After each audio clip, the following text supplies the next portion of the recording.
Salom, qadrli tomoshabinlar. Bugun sizlarga juda muhim va shoshilinch xabar bilan murojaat qilmoqdaman. Ushbu ma'lumot har biringizga, har bir O'zbekiston fuqarosiga tegishli bo'lishi mumkin va uning ahamiyatini ortiqcha baholash qiyin. Hukumat tomonidan qabul qilingan yangi farmon va unda belgilangan muddat aprel oyining oxirigacha amalga oshirilishi kerak bo'lgan masalalar haqida so'z boradi. Agar siz hozirda o'z mulkingiz, uyingiz yoki yer uchastkangiz bilan bog'liq ba'zi noqonuniy holatlar haqida xavotirda bo'lsangiz yoki bunday muammolar yaqinlaringizda bo'lsa, unda bu video aynan siz uchun. Vaqt juda oz, shuning uchun diqqat bilan tinglang. Agar bu video siz uchun foydali bo'lsa, kanalimizga obuna bo'lishni va like bosishni unutmang, chunki bunday dolzarb ma'lumotlarni faqat bizda topishingiz mumkin. Muammoning mohiyati va o'zgarishlar. Keling, avval vaziyat qanday bo'lganini va hozir nimalar o'zgarganini birma-bir ko'rib chiqaylik. Bir necha yildan beri mamlakatimizda mulk, xususan, uy-joy va yer uchastkalariga egalik huquqi bilan bog'liq ko'plab muammolar to'planib qolgan edi.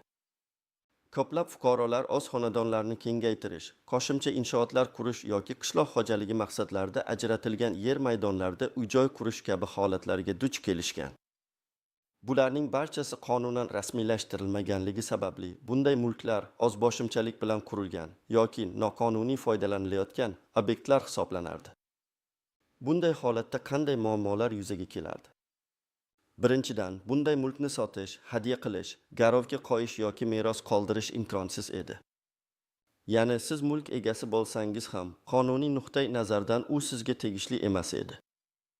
Ikkinchidan, davlat organlari tomonidan tekshiruvlar o'tkazilganda katta miqdorda jarimalar solinishi, hatto noqonuniy inshootlarni buzib tashlash to'g'risida sud qarorlari chiqarilishi mumkin edi. Bu albatta odamlar uchun katta stress va moliyaviy yo'qotishlarga olib kelardi. Uzoq yillar davomida bu muammoni hal qilishning yagona yo'li murakkab va uzoq byurokratik jarayonlardan o'tish, bir nechta idoralardan ruxsatnomalar olish, sudga murojaat qilish va katta miqdorda davlat boji hamda jarimalar to'lash edi. Bu jarayon shunchalik og'ir ediki, ko'plab odamlar bu ishga qo'l urishga botina olmay, shunchaki xavf ostida yashashni davom ettirishardi. Hozirgi o'zgarish nima? Joriy yilning 25 martida O'zbekiston Respublikasi Prezidentining farmonining taxminiy raqami, masalan, PIF 2024 123 sonli aholi va tadbirkorlik subyektlari uchun mol-mulk va yer uchastkalarini qonuniylashtirish jarayonlarini soddalashtirish to'g'risida ki farmoni qabul qilindi. Bu farmon avvalgi yillardagi muammolarni hal qilishga qaratilgan bo'lib, eng asosiysi u fuqarolarga o'zlarining noqonuniy qurilmalari yoki yer uchastkalaridan noqonuniy foydalanish holatlarini soddalashtirilgan tartibda qonuniylashtirish uchun noyob imkoniyat yaratadi. Asosiy shart va cheklov bu jarayon faqatgina aprel oyining oxirigacha amal qilishi. Ya'ni sizda bu muammoni hal qilish uchun atigi bir necha hafta vaqt bor. Ushbu muddat o'tgandan so'ng qonuniylashtirish jarayoni ancha murakkablashishi va avvalgi qattiq qoidalar yana kuchga kirishi, hatto undan ham qattiqroq jazo choralari qo'llanilishi mumkin. Bu imkoniyatni qo'ldan boy bermaslik juda muhim. Asosiy ma'lumotlar, kimga xavotirlanish kerak va kimga emas. Keling, bu farmonning asosiy jihatlarini chuqur tahlil qilamiz. Nimalarni bilishingiz kerak, kimlar aynan xavotirda bo'lishi kerak va kimlar uchun bu o'zgarishlar hech qanday ahamiyatga ega emas. Kimlar uchun bu dolzarb? 1. Ozboshimchalik bilan qurilgan imoratlarga ega bo'lganlar. Bu eng avvalo yer uchastkasiga ega bo'la turib, ruxsatnomasiz qo'shimcha inshootlar, masalan, oshxona, garaj, omborxona, hammom, ayvon yoki hatto ikkinchi qavat qurgan fuqarolarni nazarda tutadi. Ko'pincha odamlar o'z ehtiyojlaridan kelib chiqib, yashash maydonini kengaytirishga yoki qulaylik yaratishga intilishadi, ammo buning uchun tegishli ruxsatnomalar olinmaydi. Ilgari bunday holatlar uchun katta jarimalar solinar, buzib tashlash to'g'risida sud qarori chiqish ehtimoli yuqori edi. Masalan, Toshkent viloyatidagi bir misolni olaylik. Bobur akam o'z hovlisiga 2018 yilda 4-6 metrli garaj qurdirgan edilar. Hujjatlarda bu garaj aks etmagan. Uzoq yillar davomida bu uning uchun bosh og'rigi bo'lib kelayotgandi. Endi u soddalashtirilgan tartibda garajini qonuniylashtirishi mumkin. Bu esa unga kelajakda hech qanday muammosiz mulkdan foydalanish imkonini beradi. Yoki yana bir misol, Farg'onada yashovchi Dilorom opaning uyi oldida kichikroq do'koncha ochish uchun hovlisining bir qismini molxona qilib qurdirgan edi. Hujjatlarda turar joy va molxona qayd etilgan bo'lsa-da, u do'kon ochish uchun litsenziya olmagan va bu ozboshimchalik inshoot hisoblangan. Endi Dilorom opa ham ushbu imkoniyatdan foydalanib, o'z do'konchasini rasmiylashtirishi va kichik biznesini qonuniy asosda yuritishi mumkin. Bitti. Maqsadsiz foydalanilayotgan yer uchastkalari egalari. Aytaylik, sizga qishloq xo'jaligi uchun yoki bog'dorchilik uchun yer ajratilgan, lekin siz bu yerga turar joy qurib olgansiz. Yoki yer maydoni o'zgartirilmasdan do'kon, sex yoki xizmat ko'rsatish shoxobchasi ochgansiz. Ilgari bunday yerlarga nisbatan o'ta jiddiy choralar ko'rilardi, chunki bu yer resurslardan samarasiz va maqsadga muvofiq bo'lmagan holda foydalanish hisoblanardi. Hozir esa, agar sizda shunday holat mavjud bo'lsa, uni qonuniylashtirish imkoniyati paydo bo'ldi. Misol uchun, Samarqandlik dehqon fermer Abduvali boboning 1990 yillarda ajratilgan bog'dorchilik yerida 2 qavatli uy qurgan edi. Qonun bo'yicha bu yerga uy qurish mumkin emas edi. Abduvali bobo o'z umrining oxirigacha bu muammo bilan yashadi va vafotidan so'ng uning farzandlari meros masalasida qiyinchiliklarga duch kelishdi. Endi esa bu yer uchastkasining maqsadini o'zgartirish va uyni qonuniylashtirish ancha osonlashadi. Buning uchun albatta tegishli to'lovlarni amalga oshirish va belgilangan tartibda hujjatlarni taqdim etish kerak bo'ladi. Uchi. Mulk hujjatlarida muammolar bo'lgan. Ba'zida odamlar yillar davomida yashab kelgan uy-joylari uchun to'liq kadastr hujjati yoki boshqa zaruriy mulkni tasdiqlovchi hujjatlarga ega bo'lmaydi. Bu holat ayniqsa eski qurilgan uylar, ajdodlardan meros qolgan mulklar yoki shartnomalari noto'g'ri rasmiylashtirilgan holatlarda ko'p uchraydi. Yangi farmon bunday holatlarni ham soddalashtirilgan tarzda hal qilishga yordam berishi mumkin. Masalan, Buxorodagi Oysha xolaning otasidan qolgan hovlisi bor edi, lekin uning hujjatlari sovxoz tarqatilganda barcha hujjatlar bilan birga yo'qolib ketgan. Oysha xola uyni qonuniy deb hisoblasa-da, kadastr hujjatlarida aniq bir mulk egasi ko'rsatilmagan edi. Ushbu imkoniyat Oysha xola kabi insonlarga o'z mulklarni qayta ro'yxatdan o'tkazish va to'liq qonuniy egalik huquqini olish uchun ajoyib bir yo'l ochadi. Kimlarga xavotirlanish kerak emas? 1. Mulk hujjatlari to'liq va tartibda bo'lganlar. Agar sizning uyingiz, yer uchastkangiz yoki boshqa ko'chmas mulkingiz bo'lsa va barcha hujjatlar, kadastr pasporti joyida, barcha qurilmalar qonuniy ravishda rasmiylashtirilgan bo'lsa, unda sizga xavotirlanishga hojat yo'q. Ushbu farmon sizga to'g'ridan-to'g'ri ta'sir ko'rsatmaydi. Bitti. Yangi qurilmalar uchun ruxsatnomasi bo'lganlar. Agar siz yaqinda biror bir inshoot qurgan bo'lsangiz va buning uchun barcha kerakli ruxsatnomalarni olgan bo'lsangiz, masalan, hokimiyat qarori, loyiha hujjati, qurilish ruxsatnomasi, unda siz ham xavotir olmaysiz. Sizning qurilishingiz allaqachon qonuniy asosda amalga oshirilgan. 3. Davlat mulki hisoblanadigan obyektlar. Bu farmon jamoat joylari, davlat mulki hisoblangan binolar yoki yer uchastkalariga tegishli emas. Farmonning asosiy maqsadi fuqarolarning va tadbirkorlik subyektlarining shaxsiy mulkini qonuniylashtirishdir.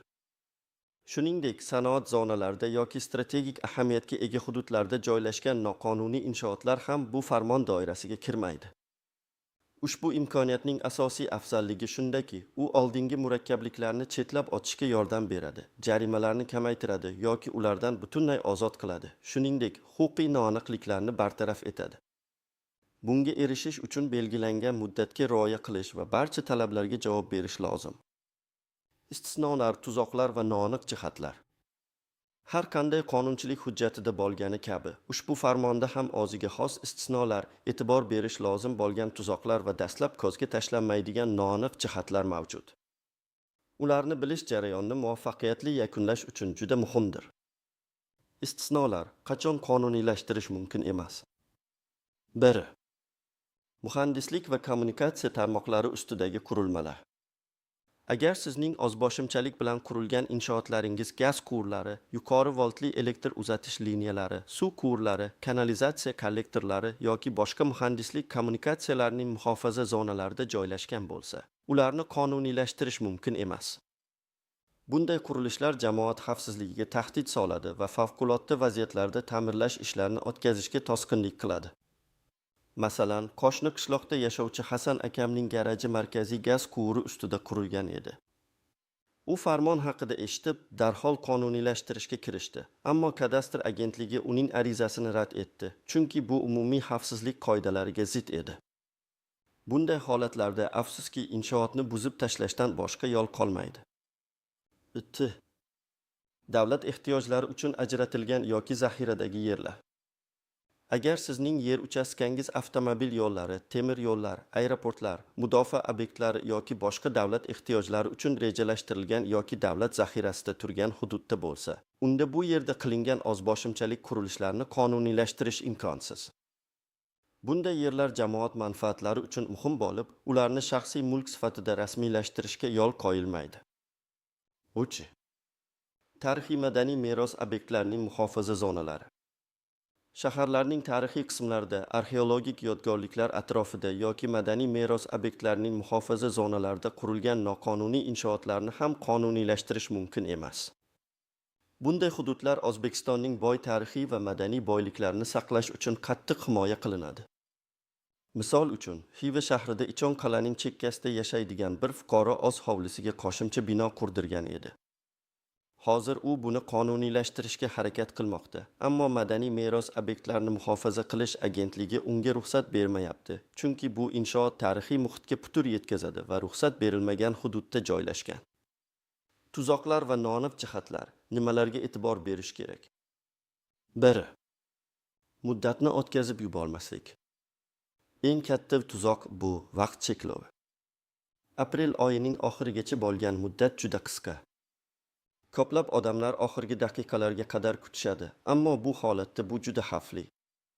Chunki hujjatlarni to'plash, arizani topshirish va boshqa byurokratik jarayonlar kutilganidan ko'proq vaqt olishi mumkin. Kechiktirilgan har bir kun sizni bu noyob imkoniyatdan mahrum qilishi mumkin.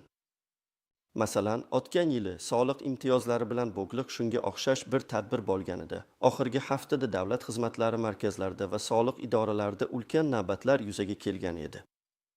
Bu esa ko'plab odamlarning o'z hujjatlarini o'z vaqtida topshira olmasligiga sabab bo'lgan.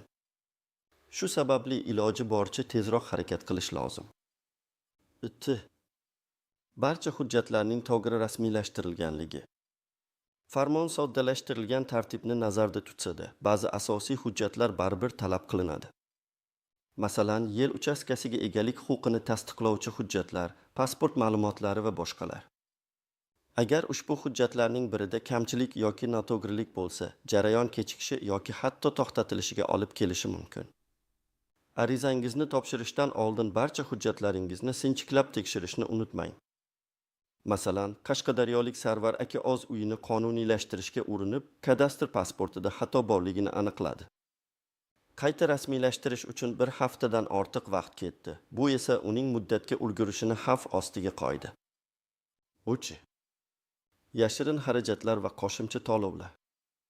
Farmon jarimalarni bekor qilishi yoki kamaytirishi mumkin, ammo bu butunlay bepul jarayon degani emas. Sizdan davlat boji, kadastr agentligining xizmatlari uchun to'lovlar, shuningdek, agar yerning maqsadi o'zgartirilayotgan bo'lsa, qiymat farqi uchun to'lovlar undirilishi mumkin. Bu to'lovlar sizning mulkingizning turi, maydoni va joylashgan joyiga qarab farq qiladi. Shuning uchun ariza berishdan oldin ushbu xarajatlarni aniqlab olish va byudjetingizni rejalashtirish juda muhim. Misol uchun, Toshkent shahrida yerning maqsadini o'zgartirish va noqonuniy qurilishni qonuniylashtirish viloyatdagi xuddi shunday holatga qaraganda sezilarli darajada qimmatroq bo'lishi mumkin. 4. Kelajakdagi o'zgarishlar. Hozirgi farmon faqat shu muddatga tegishli. Kelajakda qonunchilikda qanday o'zgarishlar bo'lishini hech kim aniq ayta olmaydi. Ammo bir narsa aniq, bu kabi amnistiya kampaniyalari tez-tez bo'lavermaydi. Shu sababli hozirgi imkoniyatdan foydalanib, mulkingizni qonuniylashtirib olsangiz, kelajakdagi har qanday noxush o'zgarishlardan o'zingizni sug'urtalagan bo'lasiz. Bularni inobatga olgan holda jarayonni kechiktirmasdan boshlash va barcha tafsilotlarni sinchiklab o'rganish siz uchun eng to'g'ri yo'l bo'ladi. Amaliy maslahatlar: nimalar qilish kerak? Endi esa eng muhim qismga o'tamiz. Sizning harakatlar ketma-ketligi. Ushbu imkoniyatdan to'g'ri foydalanish uchun nimalar qilish kerakligini aniq va tushunarli qilib aytib beraman. Qadam-ba-qadam ko'rsatmalarga amal qiling va siz albatta muvaffaqiyatga erishasiz. Bir qadam, vaziyatingizni aniqlang va tegishli hujjatlarni to'plang. Avvalo, sizning mulkingiz bilan bog'liq qaysi holat ushbu farmon doirasiga kirishini aniqlab oling. Ozboshimchalik bilan qurilgan inshootlaringiz bormi? Garaj, oshxona, qo'shimcha va hokazo. Yer uchastkangizdan maqsadga nomuvofiq foydalanyapsizmi? Masalan, bog'dorchilik yeriga uy qurganmisiz? Mulk hujjatlaringizda kadastr pasporti, egalik huquqini tasdiqlovchi hujjatlar, kamchiliklar bormi? Keyin quyidagi hujjatlarni to'plashni boshlang. Pasportingiz asli va nusxasi. Yer uchastkasi yoki uy joyiga egalik huquqini tasdiqlovchi hujjat, agar mavjud bo'lsa, aslini va nusxasini. Masalan, oldi-sotdi shartnomasi, meros guvohnomasi, hokim qarori. Agar umuman hujjat bo'lmasa, bu haqda keyinroq aytaman. Mavjud kadastr pasporti, agar mavjud bo'lsa, aslini va nusxasini. Turar joyingizning texnik pasporti, agar mavjud bo'lsa. Agar boshqa shaxslar bilan birgalikda egalik qilsangiz, ularning pasport nusxalari va notarial tasdiqlangan roziligi. 2 qadam, qayerga murojaat qilish kerak? Sizning asosiy murojaat manzilingiz O'zbekiston Respublikasi Kadastr agentligi hududiy bo'limlari yoki davlat xizmatlari markazlari (TXM). Kadastr agentligi joylashgan hududingizdagi kadastr agentligining tuman, shahar bo'limiga to'g'ridan-to'g'ri murojaat qilishingiz mumkin. U yerda mutaxassislar sizning vaziyatingizni ko'rib chiqishadi va qanday hujjatlar talab qilinishi, qanday tartibda harakat qilish kerakligi bo'yicha batafsil maslahat berishadi. Masalan, Toshkent shahrining Sergeli tumanida yashovchi fuqaro Sergeli tuman kadastr agentligiga yoki Sergeli tuman davlat xizmatlari markaziga borishi kerak bo'ladi. Davlat xizmatlari markazlari (TXM) sizning uchun qulayroq bo'lgan har qanday TXMga murojaat qilishingiz mumkin. TXMlar yagona darcha tamoyili asosida ishlaydi, ya'ni siz barcha xizmatlarni bir joydan olishingiz mumkin. TXMda sizga blanka beriladi, hujjatlaringizni qabul qilib, belgilangan tartibda rasmiylashtirish uchun tegishli idoralarga yuboradilar. Bu ayniqsa murakkablikni kamaytirish va vaqtni tejash uchun qulay. 3 qadam, ariza yozish va hujjatlarni topshirish. Murojaat qilganingizda sizga kadastr agentligining belgilangan shakldagi arizasi taqdim etiladi. Ushbu arizada siz o'z mulkingiz haqida ma'lumotlarni, o'zboshimchalik bilan qurilgan inshootlarning tavsifini yoki yer uchastkasidan maqsadga nomuvofiq foydalanish holatini batafsil bayon etishingiz kerak. Arizaga yuqorida sanab o'tilgan barcha to'plangan hujjatlarning nusxalarini ilova qiling. Asl hujjatlarni ham o'zingiz bilan olib boring, ularni tekshirishlari mumkin. Arizangizda mulkingizni qonuniylashtirish so'rab, ushbu farmon qoidalariga asosan ish ko'rishingizni iltimos qiling. Muhimi, arizangizni topshirganingizda albatta uning qabul qilinganligi haqida belgi, shtamp, raqam yoki kvitansiya oling. Bu keyinchalik muammolar yuzaga kelganida sizning o'z vaqtida murojaat qilganligingizni tasdiqlovchi hujjat bo'ladi. 4 qadam, kadastr o'lchov ishlari va ekspertiza. Arizangiz qabul qilingandan so'ng, kadastr agentligi mutaxassislari sizning mulkingizni joyiga chiqib o'rganadilar. Ular o'lchov ishlarini amalga oshiradilar, mavjud inshootlarni o'rganib chiqadilar va bularni mavjud hujjatlar, agar mavjud bo'lsa, bilan solishtiradilar. Bu bosqichda sizdan ba'zan mulkning texnik ekspertizasi talab qilinishi mumkin. Ekspertiza natijasi shuni ko'rsatishi kerakki, sizning o'zboshimchalik bilan qurilgan inshootlaringiz xavfsizlik talablariga javob beradi va boshqa shaxslarning huquqlariga ziyon yetkazmaydi. Masalan, agar sizning uyingiz xavfli yoriqlar bilan to'la bo'lsa yoki qo'shnining yeriga katta hajmli binoni qurgan bo'lsangiz, ekspertiza xulosasi salbiy bo'lishi mumkin. Bunday hollarda qonuniylashtirish imkonsiz bo'ladi. 5 qadam, to'lovlarni amalga oshirish. Farmon bo'yicha o'zboshimchalik bilan qurilgan inshootlarni qonuniylashtirish uchun davlat boji undiriladi. Bu bojning miqdori mulkning maydoni, turi va joylashgan joyiga bog'liq. Masalan, avvalgi qonunchilikda yerning maqsadini o'zgartirish va o'zboshimchalik qurilmalarni qonuniylashtirish uchun yuridik shaxslardan ekif, eng kam ish haqi ning 100 baravarigacha, jismoniy shaxslardan esa 50 baravarigacha miqdorda jarimalar undirilishi mumkin edi. Yangi farmon bu jarimalarni keskin kamaytirish yoki butunlay bekor qilishni nazarda tutadi. Ammo davlat boji baribir to'lanishi kerak. Bu boj miqdori qanchalik kam bo'lmasin, uni to'lash shart. Yerning maqsadini o'zgartirish holatlarida sizdan yerning qiymatidagi farq uchun ham to'lov talab qilinishi mumkin. Bu ham hokimiyat qarori bilan aniqlanadi. To'lov kvitansiyasini saqlab qo'yishni unutmang. 6 qadam: yakuniy qaror va kadastr pasportini olish. Barcha jarayonlar tugagandan so'ng, kadastr agentligi yoki hokimiyat tomonidan sizning mulkingizni qonuniylashtirish to'g'risida qaror qabul qilinadi. Qaror ijobiy bo'lsa, sizga mulkingiz uchun yangi yoki yangilangan kadastr pasporti taqdim etiladi. Bu pasportda endi barcha qurilmalar va yer uchastkasidan foydalanish maqsadi qonuniy ravishda aks etgan bo'ladi. Shu bilan sizning muammongiz hal bo'ladi va mulkingiz to'liq qonuniy maqomga ega bo'ladi.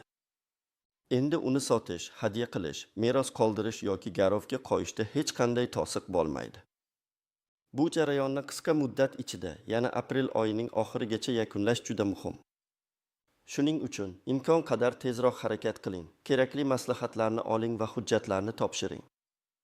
Hech qachon oxirgi kunlarga qoldirmang, chunki kutilmagan vaziyatlar yoki tizimdagi uzilishlar sizni bu noyob imkoniyatdan mahrum qilishi mumkin. Yakun va so'nggi chaqiriq.